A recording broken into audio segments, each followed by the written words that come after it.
Ladies and gentlemen, introducing the RR Show, the best show on the internet, and today we are reviewing some stories from r/entitled specifically Parents.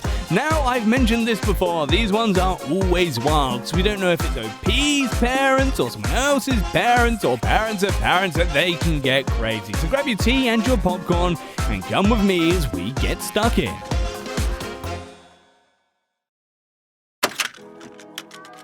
This is an issue that just happened this week, and I am so mad that I am shaking as I type this. I'm going to apologize up front if I ramble, but I honestly can't believe this actually happened. I tried to condense this week's activity into a single story, but sadly it turned out to be super long. Backstory. I'm a single mother of 2 teenage boys, and I live in a nice, quiet neighborhood at the end of a cul-de-sac. Every house on this street has a garage, and I'm the only one that has a single car and parks in my garage. Almost every house on this street is a family home with at least 3 cars, but most have more. Some will park in their driveways, some will park on the street. It's never really been a problem since everyone's been considerate on how they park, and no one has ever had an issue of getting in or out of the street. In addition, I tend to keep myself to myself. I'm not antisocial, and I wave and say hello to my neighbors when I come and go from my home.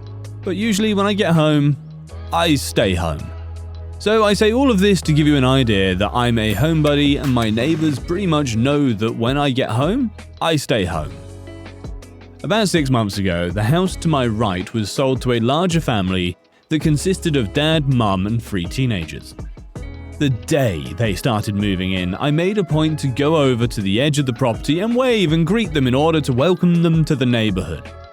They were friendly, and I was happy to have such nice people to move in next door. Also note, this family used their garage for storage and thus parked their 4 cars on their driveway. I didn't know this at the time, but their youngest son was just months away from his 16th birthday. Now that you have a little information, on to the story. The player, me, is me. ND is neighbor dad. NS is entitled neighbor's son. And NM is entitled neighbor mum. And MP is the poor, nice police officer. Today is Monday afternoon, and this story began last Tuesday. Around 6 PM on Tuesday, I received a knock on the door, and it was ND. Following is our conversation. Good evening, how are you? Me, talking through the screen door. We're okay. I'm sorry I can't open the door, but my youngest came home from school with a sore throat today, and I'm not sure what's going on with him. How are you? Can I help you? Oh, I'm sorry to hear that. I hope it isn't anything serious. We're okay. My son just turned 16 a few weeks ago, and I'm sure you saw the new truck we bought him. Yeah, I did. Such a pretty truck and big. Does he like it? Yes, he does. It's what he wanted, so we got it for him. It is very big, and that's what I wanted to talk to you about. Let's take a brief pause here and understand that when I say this truck is very big, it is very big. It's an F350. I personally think it's too much of a vehicle for a kid learning to drive, but it's not my money, so each to their own. I don't understand. We have been having complaints from some of the other neighbors that his truck is so big they can't get round it when they're driving through, and we're afraid that it might get sideswiped if he continues to park it on the street. Yeah, I've had some intense moments trying to get round it myself, but I'm sure he'll get better at parking as he gets more experienced. I'm not sure what this has to do with me. I haven't complained. Oh, I know you haven't complained, which is why I was going to ask you if you could use your driveway to park since you don't use it. Me, very stunned at this. I do use my driveway when I leave and come home. I can't get to my garage without using my driveway. Besides, I have issues with depth perception, and your son's truck is so big it will take up most of the driveway, and I don't want to be responsible for any damage that might happen while it's on my property. Well, we'll make sure that he parks it so that it will allow you to come and go without any issue. That isn't possible. The only way he can park to allow me to get around him is if he parks halfway on my lawn, and that wouldn't work because he would damage my lawn. If you're concerned about his truck getting damaged, then why don't you let him park in your driveway and then one of your other smaller cars can park in the street? Oh, we've already discussed that, and we would have to park 2 of the cars in the street in order for him to use the driveway. It would be very easy for him to park in your driveway, and I can assure you that it will not be an inconvenience to you. You don't even use your driveway. I'm sorry, but the answer's no. I'm not going to be responsible for his vehicle on my property, and I need to be able to come and go without worrying about someone else's property. ND, very upset at this point. You're not being very neighborly. I thought you were a nice woman. You don't use your driveway, and this would benefit the whole neighborhood. Listen, I told you no, and I do use my driveway every time I pull into my garage and every time I leave. I'm sorry you don't have enough parking for all your vehicles. I'm sure it's very frustrating. But it's not my problem that you decided to buy a vehicle that doesn't fit on your property. Now, while I also find it irritating trying to navigate the road with that truck in the way, it is public parking, and so I deal with it. I will not have anyone else's vehicle parking on my property. Now, if you don't mind, I have a sick kid and need to get back to him. Have a good day. With that, I closed the door, and then looked out the peephole and saw him give me the bird before turning to leave. I just shook my head and had to take a moment to understand that I actually just had that conversation. I then loaded my son up in the car and left to take him to minor emergency to get him checked out. All tests came back negative, and I was told he probably had a run-of-the-mill virus and to keep him at home and do self-care. Was told to bring him in if he got worse, but not to worry. I went to work the next day and told my co-worker the story of my neighbour's request, and they were shocked. I had one co-worker suggest that I send an email to my HOA to explain what happened, just to get it on record because it was such an odd request. I took her advice and typed up an email that day when I was at lunch and sent it. For those who want to know, it was just an FYI email, not a complaint email. It basically stated that my neighbour made a request to park on my property, and when I declined he got mad at me, and I wanted it on record just in case anything ever happened. So, very glad I did. So, Friday comes and my youngest son has been home sick since Tuesday morning. When I got home Friday evening, I checked on him and he'd begun to run a fever and was complaining of several other things. I'd been doing self-care with him since Tuesday and he didn't appear to be getting any better. Around 7 PM, I decided to take him back to minor emergency and loaded him up in the car. I opened up my garage door and I was absolutely shocked to see that very big F350 sitting on my driveway, blocking me. I can't describe to you how angry I was to see that vehicle sitting there. Now, before anyone starts asking me how I didn't know it was on my driveway, it's because my street is very busy and cars are coming and going all the time. And unless someone knocks on my door, I don't bother watching every vehicle that drives up and down the street. The only window that can see my driveway are the ones in my kitchen, and I keep those curtains drawn and never look out of them. So I get out of my car and stomp over to my neighbour's house and bang on their door. The mother answers the door, and this is the conversation. Can I help you? You're interrupting our dinner. Your son parked in my driveway after I told your husband he couldn't. I need to take my son to the emergency room and that truck's blocking me in. It's at this time that the dad walks up behind the mother and proceeds to talk. He isn't blocking you in. You can get round him. No, I can't. You need to move that truck or I'm calling the police and a tow truck. I need to get my son to a doctor. The dad turning to his son and then turning back to me. He's not blocking you, but I'll have him move it. It doesn't matter whether you believe he's blocking me or not. He's not allowed to park on my driveway. No one's allowed to park on my driveway. And if I find an unauthorized vehicle parked in my driveway again, I'm not going to bother to knock on your door. I'm going to have it towed. It was at this time I saw the son arrive at the door with his keys in his hand. And as I turned to leave and head to my car to wait for him to move it, I heard him call me that famous B word that every woman has heard at least once in her life. I ignored him and headed back to my car, and watched as he got in and after some effort was finally able to back out of my driveway and parked his truck in the street a little way down the road. I was able to leave, and as we waited in the minor emergency, where we waited for several hours, I shot off another email to my HOA about what just happened. I want to advise, the HOA had already responded the day before that they received my email, made a note of it and advised my property was my own and I could give or deny access to it as I wish. It was this email string that I responded to while waiting for my kid to be seen. Again, all tests administered to my son came back negative and I was told it was a run-of-the-mill virus and he would be fine. The virus just had to run its course. I took him home and called it a day. Saturday evening, my oldest started complaining of a sore throat, and I was starting to feel poorly myself. My youngest appeared to be getting better, so I figured whatever he had, we were getting. So we stayed in all Saturday and Sunday. Sunday evening, at about 5:30, my oldest son spiked a fever. And while it came down a little, it didn't come down enough. So I loaded him into the car and off to minor emergency we went.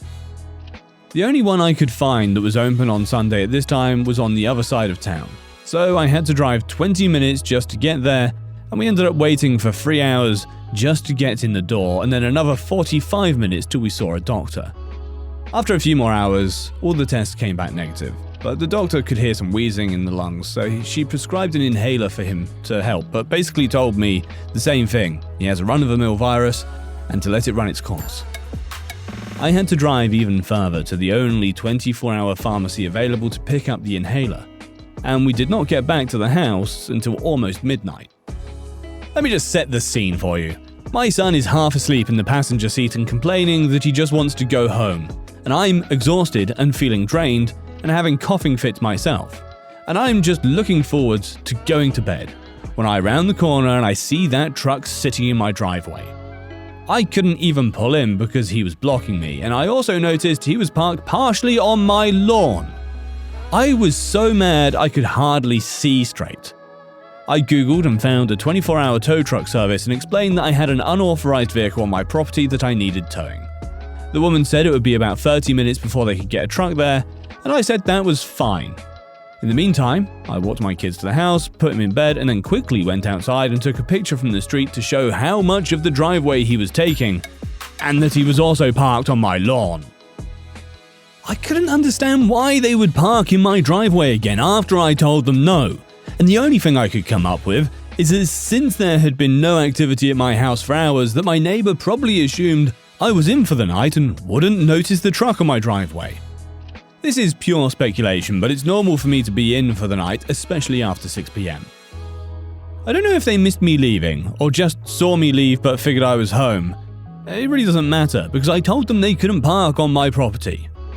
It was about 12:30 a.m. when the tow truck arrived, and I half expected my neighbors to come running out, but there wasn't any activity from them, and the driver left with the truck without incident. I went in, shot off another email to my HOA along with pictures and an explanation that I had towed the vehicle, and then went to bed. At 6 a.m. this morning, I woke to someone banging loudly and rapidly on my door. I didn't have to look. I knew who it was. I grabbed my phone, hit the video record button before I opened the door.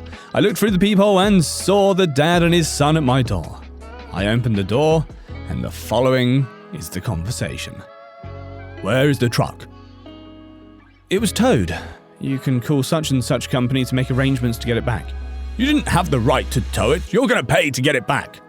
"I had every right to tow an unauthorized vehicle on my property. I told you not to park on my property and you did anyways. It blocked me from getting in my driveway last night. I told you I was going to have it towed after the last time you parked on my driveway without my permission, and I won't be paying anything to get it back." "You stole my truck, you fucking bitch, and I'm calling the police. I'm going to sue you." "Go ahead. In the meantime, I'm sick and I'm going back to bed." I closed the door and stood there for a moment. I looked out the peephole and they were still there. The dad started banging and was also ringing my doorbell non-stop. He knocked and rang my doorbell for another 4 minutes before he gave up. I'm still recording all of this, and I didn't turn off the video when he was gone. I turned and saw my kids standing there. The noise had gotten them up. I just advised that if they were still feeling ill to just go back to bed, and that was where I was going. Now, I will honestly say I didn't think that he would call the police, but he did. It was about half an hour. I really wasn't looking at the clock, that I heard the doorbell ring. I got up and looked through the peephole, and the police officer was there. I opened the door and had the following conversation. "Good morning, ma'am. Sorry to bother you, but we had a report from your neighbor. He's stating you stole his son's truck by having it towed from the streets, and we need to talk to you about this issue." "Good morning, officer. My neighbor is only telling you half the story. I had his truck towed this morning from my driveway when I returned home from the minor emergency. I couldn't get into my driveway, and I've already told him twice that him and his family can't park on my property. This issue started last week, and I have emails to the HOA, pictures of his truck parked on my driveway this morning, and a video of my neighbor's visit this morning where he called me names and told me he was going to sue me and call the police. I can show you if you'd like." "Yeah, so you're saying the truck in question was on your property without your permission and that you had it towed?" "Yeah. Last Tuesday, he asked if I would allow his son to park on my driveway. I told him no, he got mad, flipped me off before leaving. Then Friday evening, when I was leaving, I discovered his son had parked in my driveway and I couldn't leave my garage. I went over and demanded they remove the vehicle, and I told them at that time that I would have the truck towed if they parked on my property again. I came home late this morning and the truck was on my driveway, so I had it towed. I just want to confirm, you're saying it wasn't parked on the street, but in your driveway, and you have proof of this? Yes, sir. If you will give me a minute, I'll print off the emails that I sent to the HOA that document the issue, and I'll also show you the pictures and videos as well. With this, the police officer said he would wait for me to print everything off. Once I got the emails printed, I then returned to the door. Opened my Photos app, and the officer, to show the truck in my driveway timestamped, handed my phone and printed emails to him.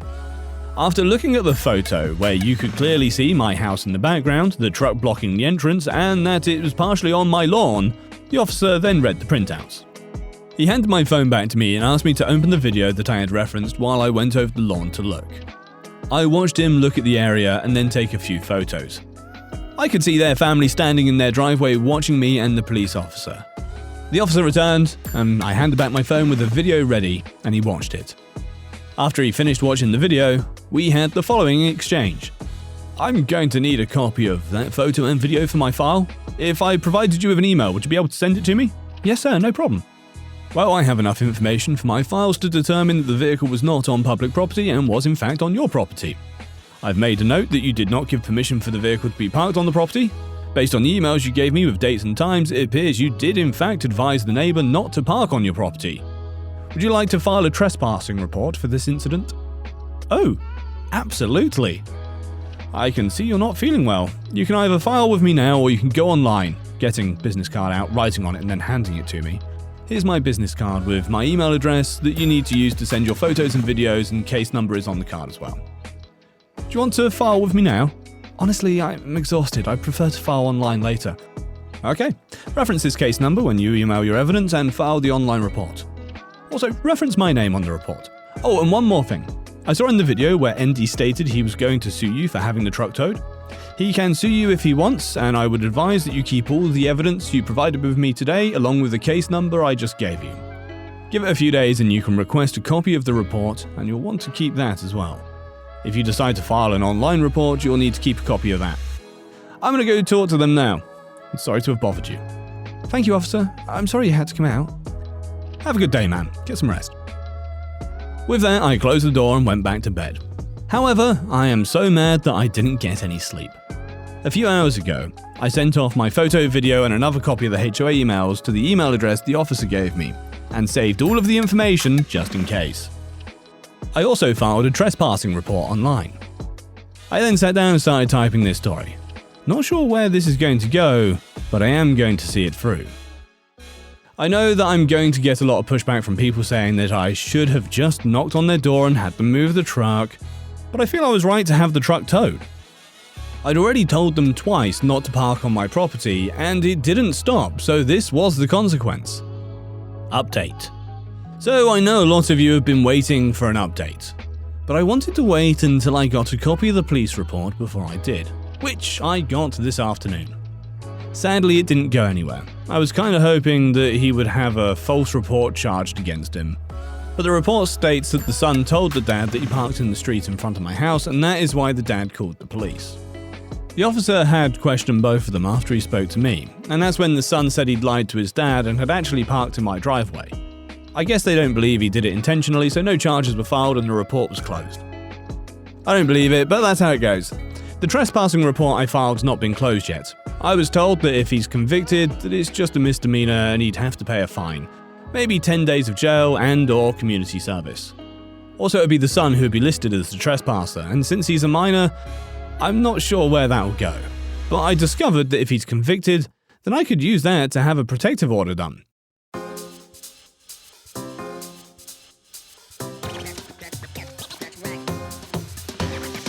Well guys, that was one hell of a saga. I hope you enjoyed that one as much as I did. I can't wait to see you in the next episode.